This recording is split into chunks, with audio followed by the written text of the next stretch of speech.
Hello everyone, my name is Liam Shoromsky. This is my presentation for Professor Zoran class in Tech in the Global Arena, and today I will be talking about ethics in video games. This topic was chosen because video games have evolved extremely fast since their early beginnings. Nowadays, they serve purposes for storytelling, media, and many other forms of entertainment, but they are also used as means to help people with special needs and help people connect across the world and learn from one another. Additionally, video games are another aspect of technology, and as we know, ethics in technology is not as well explored as it should be. Because of this, a lot of countries take different approaches to when it comes to regulating video games, which makes an interesting topic of discussion. It is important to note that this is just a presentation that serves as an introduction to the topic, and it does not reflect the discussion as a whole, as ethics in video games is a very complex discussion and it would take a lot longer to go through the entire topic. As technology evolves, so do video games. In the past, these were pixelated and could not show much graphically. However, nowadays video games look just like real life in a screen. Because of this, video games have easily evolved into many different genres, some of them showing tremendous amount of violence. Some examples of such violence are Mortal Kombat, a fighting game so graphic that it is responsible for the creation of the video game rating system, or Grand Theft Auto, where stealing and killing are promoted throughout the entire game. Although not all games are as violent or graphic as these two, they stand out by having had the most controversial scenes in video games. Because how deregulated games are in the US and how little the few regulations are enforced, many believe that children can get access to these games easily and will be copying the violence they see in these games, as the games not only show and make the players participate in this violence, but also celebrate them, giving the player a sense of achievement when committing them. Another big criticism in video games is how much they ask for additional money in the games. Some games, mainly phone apps, claim to be free to play, but they have options of paying for luxuries within the games, and they make little effort to hide it. According to Jay Martin from the New York Times, these games target children specifically, since they are more likely to fall for these lures, and they often use their parents' credit cards to make these payments. Once someone has paid for these luxuries, then they are targeted again with more ads, as they are now have been labeled as whales. Although many would believe this is a simple issue to solve by just canceling the purchase or asking for a refund, as technology advances, so do the strategies these companies use to make sure that the sales are final, as well as facilitating the access to purchase they want the children to make. Tech companies also pay little attention to this issue, since almost every company has an option to pay for a luxury, and canceling this would mean that they would be losing guaranteed profits. Mr. Keith Stewart from The Guardian believes that since games are very unregulated, it is up to the parents of the children the games are targeting to set rules and regulations and make sure that the kids are aware that they are being lured into spending money for unnecessary video game accessories. On the other hand, video games have also had a positive impact on people's lives, especially when it comes to socialization. In the past, people have to get together in a physical location and play a handful of games, assuming that the host had it.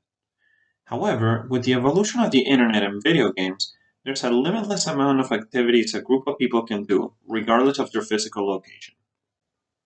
Because of this, a limitless amount of people can play together even if they're scattered across the world, making socialization with others that much easier.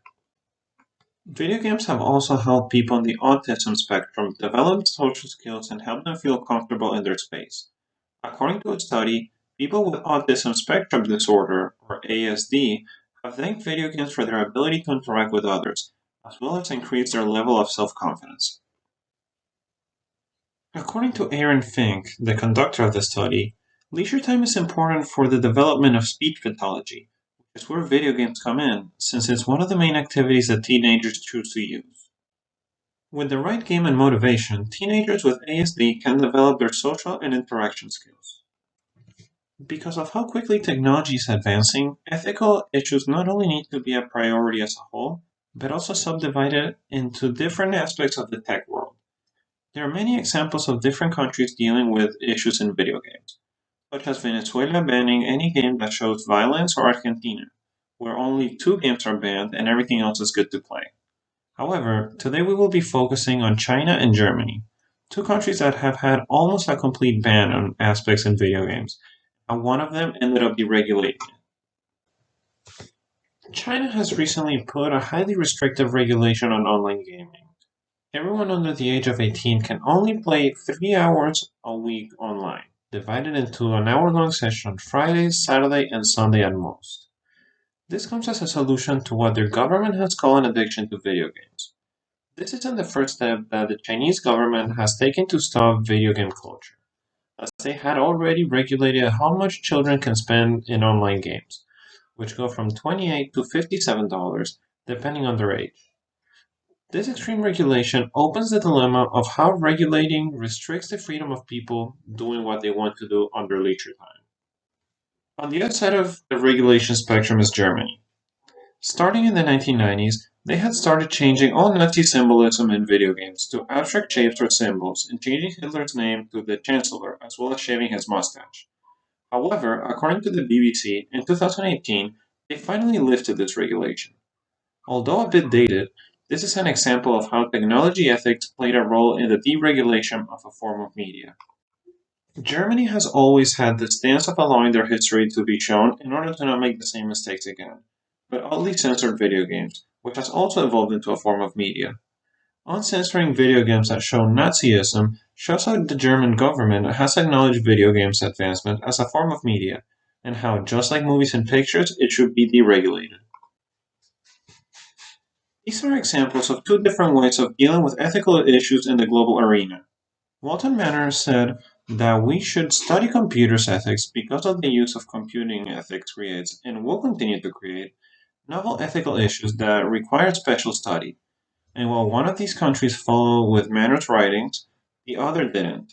While Germany understood the advancement of technology, video games in this case, and adapted their policies accordingly, China put an extreme regulation in place, discrediting all the potential benefits of online gaming. Although video games are a very recent invention, they've had an enormous advancement both in complexity and in their place in our culture.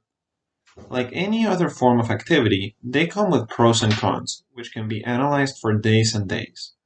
Because of this, it creates its own subsegment of study when it comes to the ethics in the global arena of technology.